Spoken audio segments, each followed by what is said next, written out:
Bonjour et bienvenue sur ce Lisa Papote, Papote de octobre. Alors, on m'avait posé deux questions au mois de juillet que j'avais retenues, puisqu'en fait, comme vous l'avez entendu sûrement, le mois dernier sur Lisa Papote numéro 3 était consacré à l'histoire. Parce que j'avais eu des questions sur ça, donc j'avais profité de la thématique de septembre qui était les lois de Nuremberg pour pouvoir répondre aux questions d'histoire qu'on m'avait posées. Donc j'avais mis ces deux questions-là sur le côté. La première vient de Lucie, enfin la deuxième, pardon, vient de Lucille. La première vient de Laura. Alors, ces deux questions, entre guillemets, qu'elles m'ont dit, elles m'ont fait rire d'ailleurs, elles m'ont mis presque la même phrase toutes les deux. Elles m'ont dit, c'est une question un peu plus légère, sûrement qu'on te l'a déjà envoyée, mais tu sais, moi, j'aime bien t'écouter, donc autant que tu te rabâches. Ah ben voilà, bonjour la réputation pour les vieux, hein, voilà, hein, les vieux, ça radote, ah bah super. J'ai plaisante, commencez pas à le prendre au point de la lettre. Alors, je vais commencer par la question de Laura, puisque la question de Laura est arrivée en premier, Lucille est arrivée 2 jours après. Alors, la question de Laura, c'était, est-ce que tu peux nous faire une petite bio sur ton chat Generalux, ça peut être n'importe quoi, votre rencontre, des anecdotes, etc. Alors, le General Hux, qu'on peut dire avec General Hux alors, le General Hux, en fait, est rentré dans ma vie pour ma maman. Ma maman et moi, on a toujours eu des chats. On a eu des chiens aussi, mais enfin, moi, j'ai eu des chiens, mais on a eu principalement des chats. On est une famille de chats. Euh, et ma maman avait des chats qu'on a dû donner parce que quand elle est tombée gravement malade et qu'elle a dû qu'elle a dû venir vivre chez moi, elle s'est délocalisée. Donc ces chats étaient trop sauvages pour partir, parce que impossible de les attraper, ces merdes. Il y avait que maman qui pouvait les attraper, que maman était hospitalisée, donc c'était un peu compliqué. Donc on a réussi à les faire aller dans des familles, donc ils ont été accueillis dans des familles qui les ont gardés jusqu'à leur mort, elles sont toutes les deux mortes depuis, mais elles avaient déjà 14-15 ans, donc c'était pas des bestiaux, enfin voilà, ça a été difficile pour maman. Moi aussi, ça a été traumatisant de laisser les chats, parce que même si c'était pas les miens, je les connaissais. Euh, et donc maman, je sentais qu'elle était pas très très bien. Alors elle en voulait plus parce qu'elle avait pas ses chats, mais je voyais bien que ça lui manquait une présence. Donc un jour, en plaisantant comme ça, une de ses infirmières lui dit: ah ben moi j'ai des amis qui élèvent des chats. Est-ce que vous en voulez un? Et maman: ah, pas chat, pas chat, chat. Mais bon, dès qu'il y avait un truc sur les animaux, sur les chats, à la télévision, dans les magazines, elle couinait comme un goré. Donc en plaisantant, je dis à son infirmière, je la prends à part, je lui dis: écoutez, je vais quand même sonder, ma meilleure amie avait sondé aussi. On va voir, voilà, on va voir, on va réfléchir. Je sais que ça lui ferait une présence dans la journée, parce que moi je suis pas là de 7h le matin jusqu'à 20h. Ça lui ferait quand même une présence, même si vous êtes là. En plus, vous venez 2-3 fois par jour, donc ça serait une sûreté aussi de voir comment elle s'acclimate, etc. Bon, on a réfléchi un moment, et puis je voyais qu'elle était réceptive, mais qu'elle n'était pas sûre, donc je me suis dit: si je lui force pas la main, ça va pas le faire. Donc, au moment où je me suis décidée, cette personne avait une portée. Voilà, qui était née le même mois que maman, en plus, et donc qui allait être sevrée 2 mois et demi après, 2 mois et demi, 3 mois. Et il s'avérait qu'ils élevaient que des bombés, c'est-à-dire ces espèces de panthères noires là. Donc l'infirmière les contacte, elle leur dit, parce qu'elle les connaît, voilà, j'ai une cliente qui aimerait en avoir un, machin. Donc la dame m'envoie la photo des 3 petits chats qu'elle a récupérés, enfin de sa portée, en me disant: il n'y en a aucun de pris pour l'instant, aucun de placé, donc bah écoutez, choisissez celui que vous voulez, celui qui vous plaît le plus, et puis vous me dites le nom que vous voulez lui donner, comme ça au moins. Je vais commencer à l'habituer. Voilà, ses parents, elle avait le père et la mère de Chachou, et donc je vais l'élever, mais en lui donnant son nom, comme ça il va avoir l'habitude. Donc le nom c'était en X, j'avais pensé à plein de choses, mais mais qui ne convenait pas. Meilleur ami m'a dit, alors c'est pas possible, tu peux pas appeler un chat comme ça. Donc je lui ai dit, bah d'accord. Et puis j'étais vraiment fan du personnage du général Hux dans le préquel de Star Wars, hein. Parce que je trouvais que c'était un personnage qui aurait dû être beaucoup plus exploité, mais ça c'est un autre sujet. Et donc je trouvais que c'était, voilà, et puis en plus c'était un bombé, donc tout noir, côté obscur de la force, je me suis dit nickel chrome, c'est fait pour moi. Donc Monsieur le Général Hux, quand je l'ai vu en photo, j'ai complètement craqué sur sa bouillette. Il avait une tronche de fripouille absolue, avec des grosses patasses. Parce que moi, quand j'ai vu son papa et sa maman, mais surtout son papa, je me suis dit, putain, si on a une panthère comme ça, je sais même pas comment je vais faire pour le transporter un jour. Son père était véritablement une panthère avec une longue queue, comme une panthère, mais vraiment. Voilà. Et donc, je vais récupérer, au bout de 2 mois et demi, il est sevré, il est tout propre, etc. Donc, c'était le moment où il fallait que j'aille le récupérer. Donc je vais le récupérer. Meilleure amie avait récupéré, elle, tout l'attirail pour un chat, hein, donc sa caisse, sa gamelle, ses gamelles, ses croquettes. Voilà, j'avais fait un envoi chez ma meilleure amie pour faire la surprise à ma mère. Donc voilà.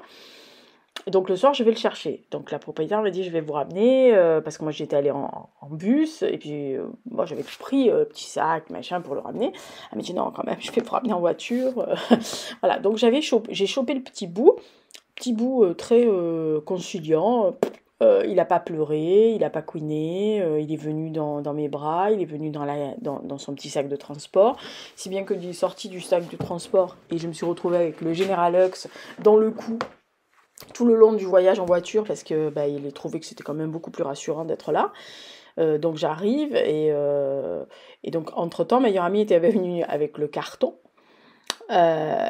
Tenir compagnie à ma mère avec le carton de Discretos. Enfin, Discretos vu la taille du carton.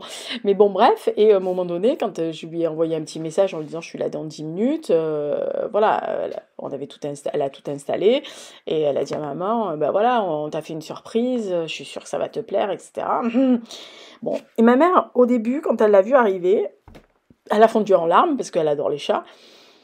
Mais elle avait peur de s'attacher. Et comme elle se savait très malade, elle m'a dit, ça sera ton chat, parce que je veux pas qu'il s'attache trop à moi, parce que si je disparais un jour, du coup, il va être malheureux.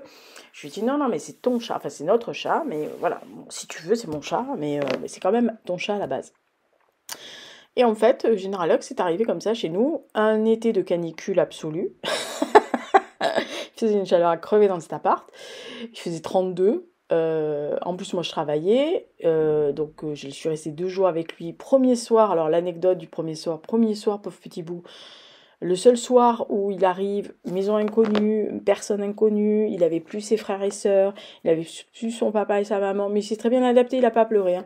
Mais par contre, il a couiné comme un goré à 2h du matin parce qu'on a chopé le plus gros orage que la cité phocéenne avait eu depuis au moins 3 décennies. Voilà, tonnerre, éclair, mais absolument assourdissant.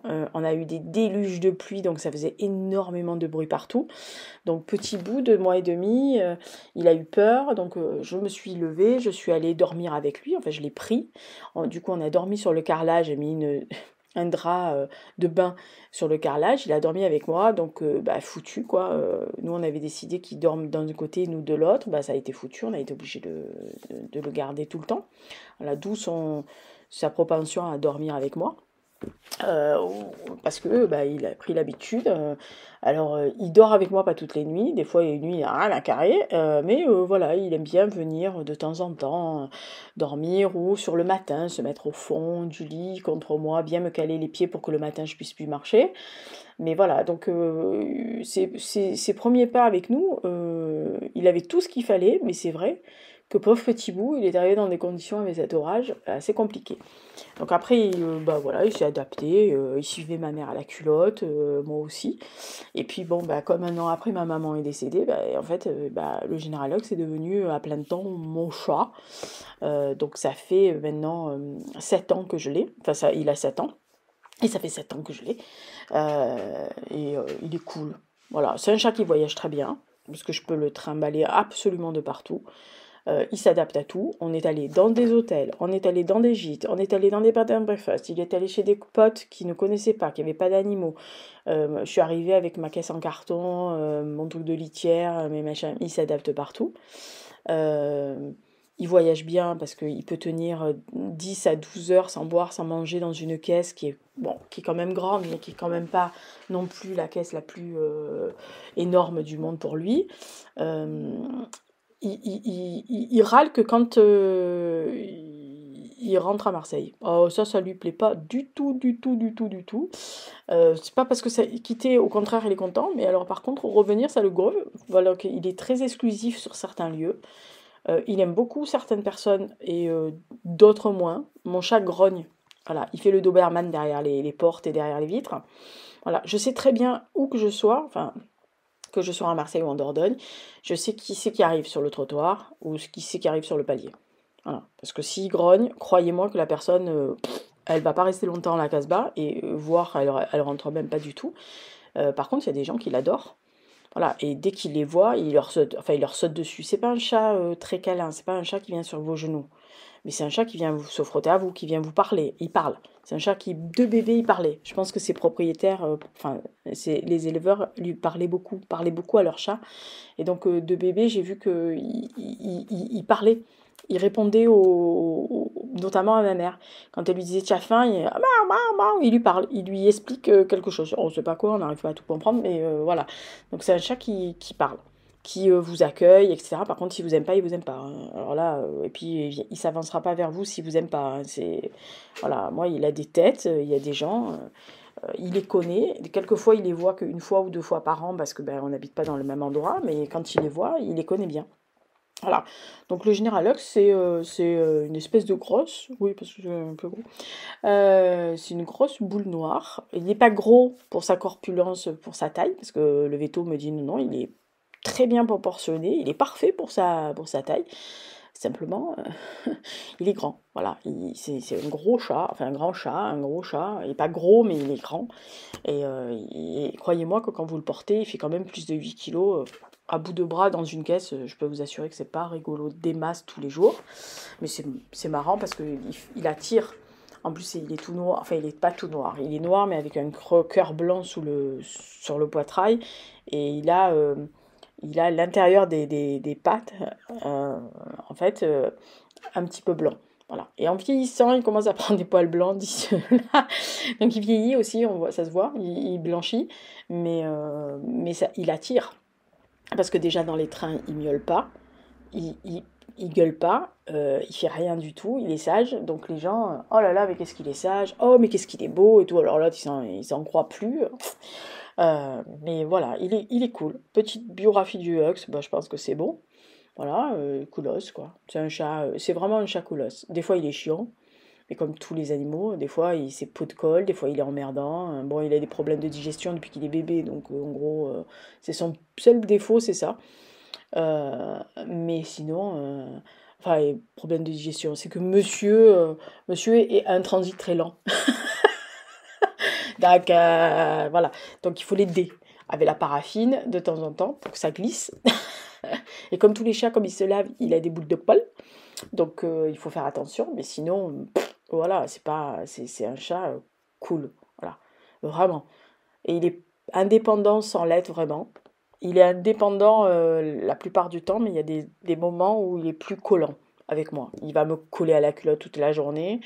Euh, je vais arriver le soir, il ne faut s'occuper que de lui. Et un autre soir, j'arrive, il en a rien à taper que je sois là. Voilà, vraiment. Donc voilà, c'est un chat. Mais c'est un chat cool, c'est un chat sympa. Et puis honnêtement, voilà, c'est comme on dit souvent, c'est une compagnie aussi. On peut le dire, hein, c'est vrai, que le soir où j'ai perdu ma maman, heureusement que j'avais Hux, quoi. Parce que j'avais au moins quelqu'un à qui dire ce que j'avais à dire que j'avais sur le cœur sans emmerder ma meilleure amie ou mes potes ou etc. Même si ma meilleure amie le savait, mais voilà. Donc oui, c'est le premier. Je pense que c'est le premier à qui je l'ai dit quand je suis rentrée à la maison, parce que j'avais pas en sortant de sa chambre d'hôpital, j'avais pas du tout envie de téléphoner aux gens dans la rue. voilà, déjà, il fallait que je rejoigne la maison seule, après avoir attendu le dernier sou de ma maman. Donc, j'avais pas envie de dire ça tout de suite. Donc, j'ai attendu d'arriver à la maison. Je l'ai dit à mon chat. Je me suis posée 5 minutes et après, j'ai appelé meilleure amie. Et puis, j'ai appelé les autres personnes qu'il fallait que j'appelle. Même si j'ai pas appelé tout le monde, j'ai envoyé des SMS à certaines personnes, ce qui peut être abrupt, mais dans ces moments-là, passer 10 minutes à remonter le moral de quelqu'un, c'est un peu compliqué. Mais voilà, j'ai appelé les personnes qu'il fallait, j'ai appelé les personnes qui étaient obligatoires à prévenir en priorité, mais que c'était là. Voilà. Et il s'est installé directement sur la place de maman. Donc en fait, inconsciemment, il a gardé le fort, quoi. C'était assez rigolo à voir qu'il se mette sur l'emplacement et sur le coussin de maman au début. Donc voilà, je pense qu'il est resté sur le coussin un moment jusqu'à ce que peut-être son odeur ne soit plus là, disparaisse en fait. Peut-être, je sais pas. Mais c'est marrant comme les animaux, ils ressentent les choses. Voilà, donc c'est tout. Voilà, mais sinon il est cool le général Ox. Et deuxième question, donc la question de Lucille. La question de Lucille, c'est... alors là, on va vraiment rabâcher. Peux-tu nous parler de ta passion pour la lecture? Comment as-tu lu? Quel âge? Pourquoi? Qui? Etc. J'en ai déjà parlé plusieurs fois. J'ai appris à lire à 3 ans en Dordogne avec mon grand-père qui me lisait L'Équipe. En fait, il m'apprenait les lettres, l'alphabet, parce que nous à l'époque c'était A, B, C, D, machin, etc. Et c'était B, A, ça fait bas, machin. C'est pas par syllabe. Donc il m'a appris l'alphabet sur L'Équipe. Petit à petit, il m'a appris les mots. Il m'a appris des chiffres. Sur L'Équipe, c'était facile pour les scores de foot. Euh, voilà, donc après, je commençais à babiller un peu, donc on m'a donné des livres pour enfants. Hein. Faut pas croire que j'ai commencé par Universalis. Hein. J'ai commencé par les livres pour enfants. À mon avis, ça devait être à mon époque, ça devait être, je sais pas, est-ce que Oui Oui existait? J'en sais rien. Les Martines, les petits livres, vous savez, sur Donald, Mickey, Minnie. Voilà, tous ces livres-là. Les journaux de Mickey, sûrement.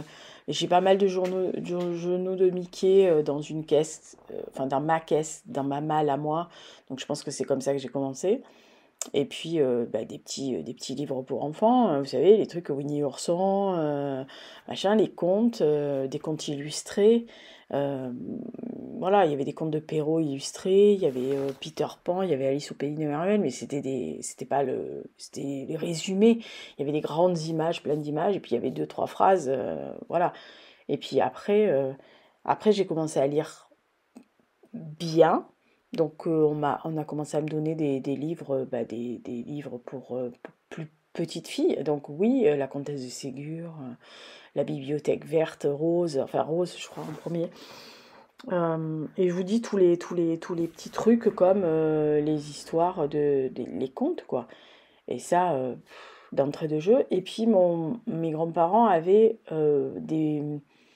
leurs livres du certificat d'études et ils avaient un livre de lecture. Si vous avez peut-être suivi sur cette chaîne il y a 2 ans les Vlogmas, j'avais montré le livre et j'avais montré des extraits. En fait, c'est des extraits d'auteurs, d'écrivains très connus, quelquefois un peu moins, mais en tous les cas très connus pour les Français. Et donc, c'était des courts textes où il y avait une explication des mots qui étaient difficiles, où il y avait des questions, parce qu'il fallait répondre à la question, en fait, pour comprendre le texte. Et puis, il y avait une petite biographie de l'auteur. Et en fait, ils ont cherché dans ce livre-là ce qui était le plus adapté à des enfants.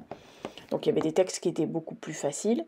Il y avait, par exemple, les fables de La Fontaine, etc. Même si quand on est enfant, on ne comprend pas tout du propos de La Fontaine, enfin en tous les cas pas le derrière politique, etc. Mais on comprend quand même l'histoire des animaux. Et après, bah oui, j'ai attaqué la bibliothèque rose, la bibliothèque verte, les livres qui étaient à la maison, les livres qu'ils estimaient être pour moi. Le un des premiers, à part la Comtesse de Ségur et les machins comme ça, hein, dire les contes Peter Pan, Alice, qu'est-ce qu'il y avait d'autre que j'aimais bien? J'aimais bien le livre de la jungle aussi, voilà, des choses comme ça que j'aimais bien.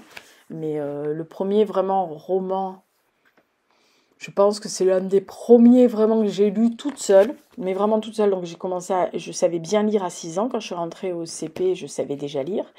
Anecdote sur Lisa, c'est que la maîtresse a dû penser que j'étais débile. Elle a convoqué mes parents elle a pensé que j'étais autiste. Alors déjà, elle pensait que mes parents étaient des romanos, enfin des romanichels, et pour vexer personne. Et en plus, elle pensait que je suis autiste. C'est-à-dire que, dès que j'arrivais à l'école, je marchais pieds nus, parce qu'en Dordogne, je marchais pieds nus tout le temps. Donc pour moi, être dans des chaussures, aller dans la maison, c'était pas possible. Donc dès que j'arrivais dans l'école, je levais mes chaussures. Donc déjà, elle pensait qu'on était des bohémiens. Et deux, je participais pas en classe. Au début, je participais pas.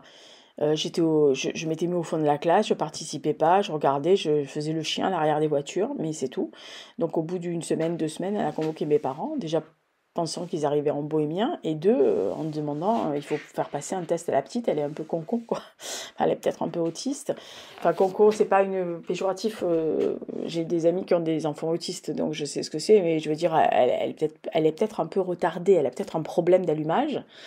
Et donc mes parents sont tombés des nues, tous les deux, en disant mais non, mais pas du tout. En fait, elle lit, elle sait lire. Elle sait lire et écrire. On lui a appris, voilà, depuis ses 3 ans, on lui a appris à écrire. Enfin, ses grands-parents lui ont appris à écrire et à lire. Donc elle sait faire. Donc en fait, elle s'emmerde. C'est pas qu'elle sait pas machin, c'est elle sait pas quoi faire, quoi. Elle s'emmerde. Voilà, donc ils étaient un peu embêtés. Enfin, la maîtresse était rassurée d'un côté parce qu'elle s'est dit, bon, ben ça va, elle n'a pas un retard à l'allumage, la gosse, mais elle était embêtée parce que les autres apprenaient à lire. Voilà, et moi je savais déjà. Donc à l'époque, on avait un cahier où on collait des polycopiés. Et donc la maîtresse me faisait, j'avais une page de la polycopie de tout le monde, c'est-à-dire les exercices simples, basiques qu'on fait au CP quand on commence. Et j'avais une autre page avec des petits textes un peu plus élaborés où elle me demandait en fait de le lire et de dessiner ou d'écrire ou de lui dire ce que j'avais compris. Voilà. Et en fait, au milieu de l'année, les autres, ils ont commencé à lire correctement et à écrire un peu correctement. Donc, ils ont rattrapé mon wagon et j'ai pu participer un peu plus parce que quand vous savez, c'est chiant, quoi. Vous n'avez rien à faire. Et après, mes grands-parents, mes oncles et tantes, quoi. En gros, hein, honnêtement, mes grands-parents maternels et mes grands-parents paternels, les deux, à différents niveaux, parce que un de mes grands-pères aimait bien lire, mais c'était pas son truc. Par contre, une autre de mes grands-mères adorait lire. Mon grand-père maternel aussi, mais différent. Lui, il m'a initié à l'histoire et aux romans régionaux, aux romans historiques et aux livres, aux pavasses d'histoire. Mes tantes, mes oncles et mes tantes aussi. Mes tantes étaient férues de littérature, donc elles m'ont donné des livres à lire. Voilà, jusqu'à ce qu'un jour mon grand-père me dise, bah là c'est Montaigne, là c'est Fénelon, là c'est Mauriac, il va falloir les lire. J'ai fait, eh ben on n'a pas que ça à foutre, hein. Voilà, les Dumas aussi, au début c'était, j'ai une de mes tantes qui était fan de Dumas, qui était fan de Balzac, qui était fan de Hugo, et donc du coup, vas-y, vamos à la playa, file les trucs à la gamine. Et puis quand ils se sont aperçus que je lisais, que j'aimais lire et que j'engloutissais les bouquins, véritablement, ils y sont allés à la brouette, hein. En plus de ce qu'on me donnait à lire à l'école. Voilà, on y est allé à la brouette. Moi, par exemple, l'été, alors peut-être votre génération, si vous êtes plus jeune que moi, je ne sais pas si ça se fait toujours, hein, j'en sais rien, il faudrait que je demande à ma petite sœur. Mais nous, ou à Justine, qui est maîtresse aussi, il faudrait que je leur demande. Tiens, mais nous, par exemple, quand on partait en vacances, que ça soit les vacances de Toussaint, les vacances de Noël, les vacances de février, les vacances d'avril, enfin, du printemps, et les 2 mois, des fois 2 mois et demi l'été, on avait des listes de livres et on avait des fiches de lecture à rendre. Moi, j'ai commencé à avoir des fiches de lecture à partir du CM1. Et on avait, alors, je sais pas, au CM1 combien on avait. On avait peut-être 4 livres à lire pour l'été, à peu près. À partir du collège, moi j'en avais 7 ou 8. dans l'été à lire. Et c'était pas Oui Oui ou Martine à la plage, hein. On est bien d'accord sur la question. C'était vraiment des trucs. Moi, je pense qu'en sixième, j'ai eu mon bel oranger, par exemple. Le sac de billes, mon bel oranger. Donc, avant de rentrer en sixième, la prof nous avait donné une liste de livres à faire des fiches de lecture. Donc, les fiches de lecture, c'était résumer, décrire les personnages, expliquer ce qu'on avait compris du livre et donner son avis si on n'aimait pas et pourquoi on aimait ou on n'aimait pas. Voilà, c'était ça les fiches de lecture chez nous. Donc il fallait arriver au premier jour d'école avec tes fiches de lecture, fallait pas déconner, sachant que en plus de ces livres-là, on m'en filait d'autres, hein. Ah bah sinon c'était pas drôle. Voilà, donc j'avais pas mal de livres à lire à chaque fois et je lisais le soir, je lisais le matin, je lisais les week-ends. Donc c'est vrai qu'il y a beaucoup de gens qui me disent mais tu as lu beaucoup de bouquins, beaucoup de classiques. Mais oui, mais chez moi, enfin, dans ma famille, si tu lisais pas tes classiques, tu étais en gros excommunié, voire déshérité, voire abandonné sous un pont. Je plaisante. Mais c'était obligatoire. Enfin, je veux dire, moi, quand je vois des gens qui commencent à lire La Princesse de Clèves, qui connaissaient pas George Sand, bon, alors les Rachilde, Père Brune, moi je les ai lus parce que c'était des périgourdines, enfin en tous les cas d'Aquitaine, donc chez nous c'était obligatoire. Moi, dans la bibliothèque familiale, Père Brune, Rachilde, euh, Ada de Noailles, toutes ces femmes, elles y étaient. Voilà, donc j'ai été très étonnée d'avoir depuis 5, 6, 7, 8 ans, des gens qui découvrent, mais au contraire. Après, je comprends parce que j'en ai discuté plusieurs fois en webinar. Je sais qu'il y a des gens, et je pense qu'il y a des gens qui vont mettre ça en commentaire, et je le sais, il y a des gens qui n'ont pas eu accès à ça. C'est-à-dire que soit qui n'ont pas eu accès à la littérature parce que chez eux on ne lisait pas, deux qui lisaient, ils empruntaient à la bibliothèque mais qui n'avaient pas les moyens d'acheter des bouquins, euh, et trois parce que comme personne ne lisait chez eux au début ça ne les a pas intéressés et qui se sont mis à la lecture, ils avaient 15, 16 ans, parce que la prof d'histoire, la prof de français de sixième ne leur plaisait pas, parce que c'était trop difficile, parce que c'était chiant, parce qu'effectivement si on vous fait à brûle-pourpoint lire certains livres que vous n'avez pas lu avant, certains, entre guillemets, des bases, des trucs un peu plus faciles, c'est sûr que commencer par Les Liaisons dangereuses ou La Princesse de Clèves, ça peut rebuter certaines personnes. Voilà. Après, si vous avez lu d'autres livres avant, bah, ça rebute pas. Moi, j'ai dévoré La Princesse de Clèves et Les Liaisons dangereuses, et j'adore La Princesse de Clèves. Je trouve que c'est l'un des plus beaux romans qu'on puisse lire. C'est une des plus jolies histoires que je connaisse. Mais c'est vrai qu'il faut avoir lu avant. Je pense que les classiques, et j'en vois qui lisent beaucoup de classiques maintenant et qui découvrent les Hugo, par les films, les Trois Mousquetaires, les machins, là, les trucs, ou leur fois par Edmond Dantès, enfin le Comte de Monte Cristo, il y a des gens qui ont découvert Dumas. Moi, les Dumas, je les avais tous bouffés à l'adolescence, comme les Tolkien, parce que j'avais un oncle qui était féru de science-fiction et qui m'a fait découvrir Wells, qui est quand même mon amour adoré, qui m'a fait découvrir Orwell, bien avant que je lise 1984 à l'école, qui m'a expliqué 1984, c'est-à-dire qu'il me l'a fait lire et à chaque fois, il me disait à la fin de chaque chapitre, de 2, 3 chapitres, on en discute. Tu me dis ce que tu comprends et moi je t'explique parce que il y a des choses qu'il faut. Je trouve que c'est ça aussi qui fait. Si vous avez quelqu'un à côté de vous ou en tous les cas quelqu'un vers qui vous pouvez vous tourner quand vous lisez un bouquin, que ça soit un parent, un oncle, un frère, une cousine germaine, une pote, une maîtresse. Moi j'ai eu la chance d'avoir des maîtresses formidables, euh, que je pouvais même aller voir après être rentrée au collège et au lycée. Je retournais voir ma maîtresse qui est morte au mois de mai dernier, euh, et qui était d'une ouverture d'esprit incroyable, comme ma prof d'histoire pratiquement de collège et de lycée, qui était formidable, chez qui on allait prendre le thé une fois par mois, un mercredi après-midi, puisqu'on ne travaillait pas les mercredis après-midi ou en fin d'après-midi, quand on sortait, on allait prendre le thé chez elle, on parlait de tous les sujets qui nous importaient, et quelquefois, elle-même en tant que prof d'histoire, elle nous aiguillait sur des trucs qui étaient écrits par des femmes. Et c'est comme ça que moi j'ai découvert les Louise Collet, les Anne Labbé, etc. Parce que en fait, je suis arrivée à un point, on va dire oui. avec des gens qui outre ce que moi j'avais pu lire dans ma vie, enfin oui, dans ma vie, mais que j'avais eu, j'ai eu la chance, c'est vrai, d'avoir des profs comme ça qui vous donnent des clés, qui vous disent, ben moi je peux te donner ça, il faudrait que tu lises ça, il faudrait que tu lises ça.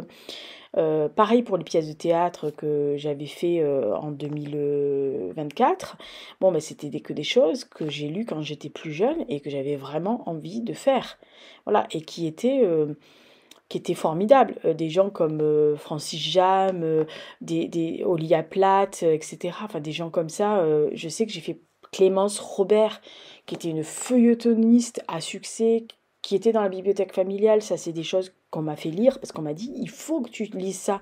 Marie-Louise Gagneur, c'est des gens qu'on m'a dit mais il faut que tu lises, c'est une militante. C'est des choses importantes. Olympe de Gouges, tout le monde découvre depuis quelque temps sa déclaration des droits de la femme et de la citoyenne, mais déconnez, moi je l'ai lu, j'étais en sixième.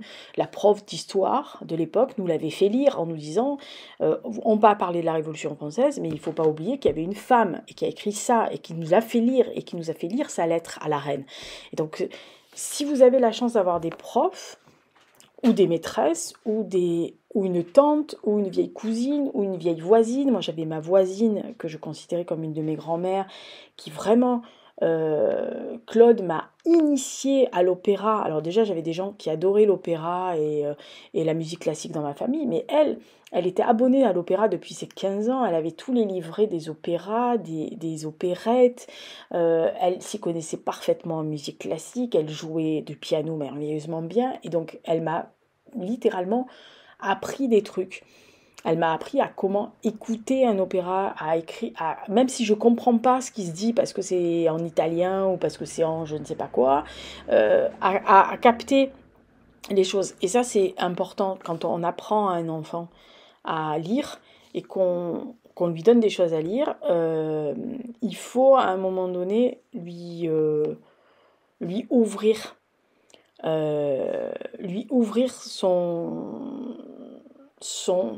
on va dire son éventail. Voilà, il faut lui donner la possibilité de venir vous parler, vous demander quelque chose. Et ça, c'est pas donné à tout le monde. Moi, j'ai eu la chance, et je le redis, hein, je l'avais déjà dit, j'ai eu la chance d'avoir la possibilité d'aller toquer à la porte de mes grands-parents, de mes oncles, de mes tantes, de mes cousines, et de leur demander, et chacun avait entre guillemets, son domaine de prédilection, parce qu'il y en a certaines, bon, par exemple, j'avais une de mes tantes qui est Zola, c'était sa cam, elle a jamais pu me faire lire plus de 2 Zola, parce que j'y arrivais pas, bon, maintenant j'en suis à 6, hein, je progresse, je vais y arriver, à la retraite, je vais peut-être tous les lire, mais voilà, et c'est des gens qui vous ont ouvert, enfin moi, ils m'ont ouvert leur bibliothèque en me disant, ça il faut lire, ça il faut, moi, tu liras plus tard, bon, ça si tu aimes ça, je te ferai lire ça, et que je comprenais pas, j'allais leur demander. Voilà, si on vous donne un livre et que en gros on vous impose un truc et qu'on vous explique pas pourquoi, comment, etc. Moi j'avais des copines d'école et on en a discuté la fois avec une avec qui je suis toujours amie et qu'on se connaît depuis le collège. Elle a été dégoûtée de la littérature jusqu'à que son enfant naisse, donc elle avait 30 ans et qui commence à rentrer à l'école et qu'elle commence à lui acheter des bouquins pour enfants, donc vous savez les trucs illustrés cartonnés là. Elle a repris goût à la lecture quand il a commencé à lire lui. Donc elle avait plus de 37 ou 38 ans, elle a repris goût à la lecture, elle a lu les livres qu'il lisait lui, parce que en fait, au collège, elle était tombée sur une prof de français qui était un dragon absolu, qui ne comprenait pas qu'on ne comprenne pas, c'était son avis qui comptait, son manière d'expliquer, et si vous n'aviez pas lu, eh ben, elle passait à autre chose. Voilà. Et ça, si vous avez ça, c'est sûr que ça peut dégoûter. Ça peut dégoûter, comme si vous avez une famille qui ne lit pas, comme si vous aviez une famille qui n'a pas suffisamment d'argent pour acheter des livres, et encore moins si vous n'avez pas de médiathèque ou de bibliothèque à côté de vous. Moi, je connaissais des gens, il fallait faire 20 kilomètres pour aller dans une bibliothèque.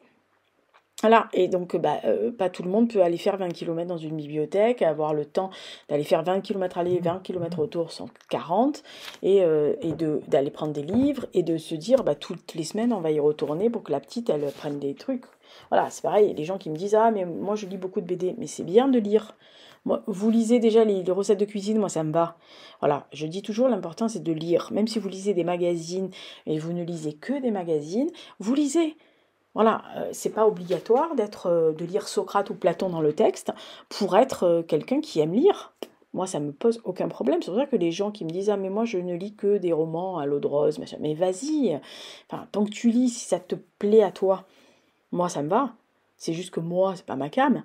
Mais d'en lire un de temps en temps, un feel good de temps en temps, et encore je pioche chez mes copines pour les feel good parce que comme ça, enfin mes copines auteurs, comme ça je sais que où je sais où je vais. Mais sinon, pourquoi pas? Pourquoi pas? Enfin, je veux dire, c'est ça l'important. Et c'est pour ça que moi, j'ai eu cette chance-là et que j'adore lire.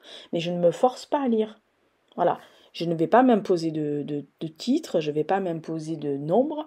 Je ne me dis pas, bah tiens, je vais faire une lecture par jour. Parce que même si je ne faisais que lire, c'est-à-dire si vraiment je ne travaillais pas, si je ne faisais pas d'autres activités, que j'avais que ça dans ma vie, que la lecture, je ne lirais pas un livre par jour.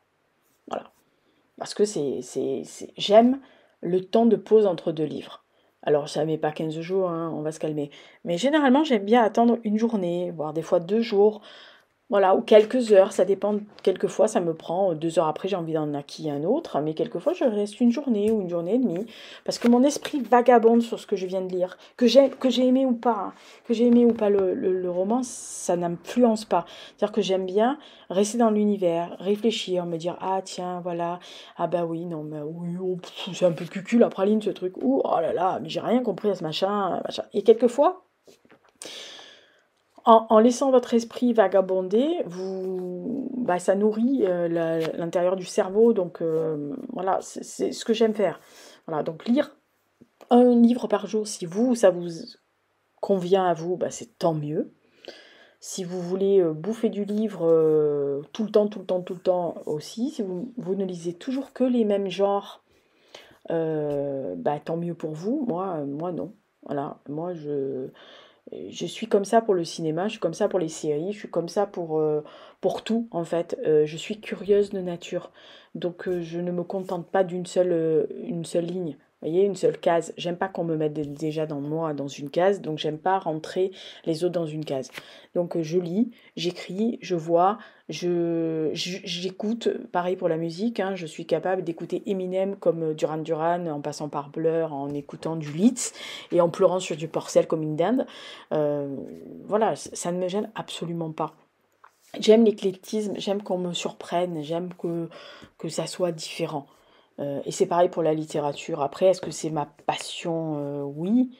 Mais passion veut dire absolue, dédicace, enfin, d'être dédié à ce genre de dédicace. Être dédié directement à ça, non, je ne peux pas faire que ça. Voilà. Donc c'est quelque chose que j'aime beaucoup. Mais si demain on me dit bah, tu ne vas faire plus que lire jusqu'à la fin de ta vie, peut-être que les 10 premiers jours je serai contente. Après, je suis pas sûre que je me fasse chier et de tourner en rond surtout, parce que faire que ça, mais il faut, enfin même les gens qui font que lire, ils ont d'autres passions à côté quoi. Leur famille, leurs gosses, leurs chiens, leur cousin germain, repeindre une porte, faire la cuisine, mais enfin, vous pouvez pas vous contenter que d'une chose quoi. C'est monomaniaque déjà, mais en plus, je sais pas, à la longue, vous vous ennuyez. Parce que même les gens qui ne font que lire, hein, qui sont spécialistes des journaux littéraires, enfin les journalistes littéraires, et j'en connais, même les éditeurs, je suppose qu'ils ont des passions à côté, qu'ils ont autre chose qui leur plaisent. Peut-être faire du sport, peut-être aimer aller jouer au badminton ou à la pétanque, j'en sais rien, ou prendre leur vélo et aller faire des promenades, ou aller gambader dans un parc pendant 1 heure et marcher, courir, sauter, danser, voilà. Mais vous n'êtes pas monopolisé que sur un truc. Voilà, si vous avez une famille, peut-être que vous aimez aussi passer du temps avec votre mari, votre femme, vos enfants, vos petits-enfants. Et ça, c'est aussi une passion. Voilà, donc dans la vie, on peut pas... Oh non, non, se contenter que d'un truc, mais qu'est-ce qu'on se ferait chier, quoi. Oh, mais quelle horreur. Oh là là. Enfin, moi, en tous les cas. Voilà, donc j'espère que j'ai répondu aux 2 questions de Laura et de Lucille. Et puis, je sais pas sur quoi. Alors, évidemment, la partie Generalux sera illustrée par du Generalux, on est bien d'accord sur la question. Et oui, bon, bah, la star, vous m'étonnez. Et puis, la lecture, je sais pas, peut-être que je mettrai des livres, peut-être que je mettrai ouais, des photos de livres que j'aime bien. On verra. Ouah, j'ai pas encore monté la vidéo, hein, j'ai juste fait l'audio, alors on verra bien ce que je ferai. Allez, d'ici là, portez-vous bien. Si dans les commentaires, je sais, bah, vous avez des questions pour le Lisa Papote 5, donc de novembre, machin, vous pouvez faire des thématiques, hein, vous avez le droit de faire, tiens, novembre c'est ça, décembre c'est ça, machin, ça serait rigolo de faire ça. Et puis après, je sais que je reçois des fois des questions en MP sur Insta ou que je reçois des fois des messages par mail où les gens me disent non mais moi je le fais par mail parce que je veux pas que ça soit sur les réseaux sociaux, etc. Et qu'on me pose une question. Donc très souvent je dis ah ben là je peux pas te répondre mais je te répondrai dans le papote si ça te va. Et donc bah, généralement on dit oui donc ça me va. Allez, d'ici là, portez-vous bien. Bisous, bisous. Écoutez, à la prochaine. Je sais pas ce que c'est. J'ai pas regardé le programme, mais on verra bien. Voilà. Ciao. Bonne journée et bonne semaine.